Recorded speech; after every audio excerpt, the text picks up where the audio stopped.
Sayfamı kanalından merhabalar.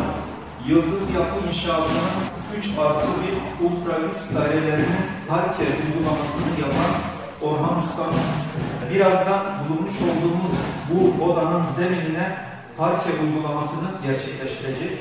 Orhan Usta'nın bu parkenin ebatı nedir tam olarak? 40'a 20, 120. 40'a 120 ebatında. Yani normalde aslında biz daha ince olarak görüyoruz. Onlar 20'ye 120, 130'ya değişiyor. Bunun ebatı bunlar yeni çıktı. Karo desenli. Evet. Bunlar 40'a 120. Bu yeni çıkmış. Evet. Anladım. Değerli izleyenler, dilerseniz fazla konuyu uzatmadan Orhan Usta'mız hazırsa çalışma işlemlerine başlasın. Orhan Usta'm hazır mısın? Her zaman.